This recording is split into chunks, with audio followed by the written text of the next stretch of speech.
वह लड़की शहर की सबसे भौतिकवादी महिला के रूप में जानी जाती थी। फिर भी वह अपने अमीर पति की कंपनी को दिवालिया करना चाहती थी। यह सब कुछ समय पहले शुरू हुआ जब उसने अचानक खुद को एक टीवी ड्रामा के अंदर पाया जिसे उसने कभी देखा था। उस शरीर की असली मालकिन को उस आदमी की दादी का समर्थन प्राप्त था। उसने न केवल उस आदमी को खुद से शादी करने के लिए मजबूर किया बल्कि शादी के बाद भी उसके पैसे खर्च करती रही। अंत में दादी के निधन के बाद उसके पति ने उसे तुरंत कोयला खदान वाले एक गरीब इलाके में भेज दिया। खुद को बचाने के लिए वह जल्द से जल्द तलाक चाहती थी, लेकिन प्रीनप एग्रीमेंट पढ़कर वह हताश हो गई क्योंकि पुरानी महिला की शर्तों ने तलाक को लगभग नामुमकिन बना दिया था। तभी उसे अचानक अनुबंध में एक खामी मिल गई। जब तक पति की कुल संपत्ति $1 अरब से कम रहेगी तब तक उसे अपनी मर्जी से शादी खत्म करने का अधिकार होगा।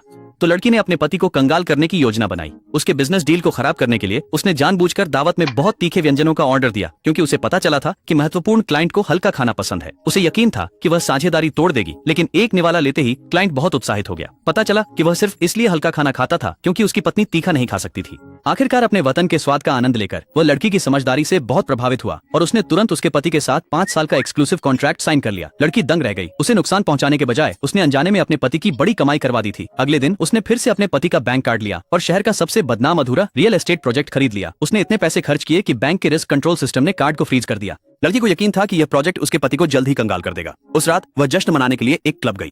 एक हैंडसम आदमी उसके पास आया और उसे बार बार दीदी कहकर बुलाने लगा, जिससे वह लड़की बहुत खुश हुई। तभी उसने उसके कान के पीछे लाल तिल देखा।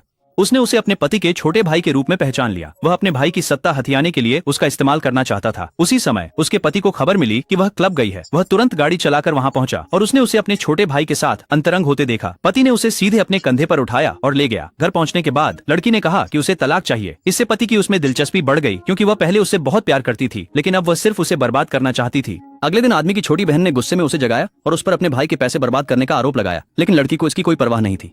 तभी एक नौकर अंदर भागा और बताया कि सांस्कृतिक विरासत ब्यूरो के निदेशक आ गए हैं। जैसे ही वह लड़की बाहर आई, निदेशक ने उससे कहा कि वह बहुत भाग्यशाली है। पता चला कि अधूरे प्रोजेक्ट के नीचे एक राजा का मकबरा छिपा था। सांस्कृतिक विरासत ब्यूरो संपत्ति की कीमत का 3 गुना भुगतान करने को तैयार था। यह सुनकर वह लड़की कुर्सी पर गिर पड़ी। उसे समझ नहीं आ रहा था कि वह अपने पति का जितना पैसा खर्च करती वो उतना ही अमीर होता जा रहा था।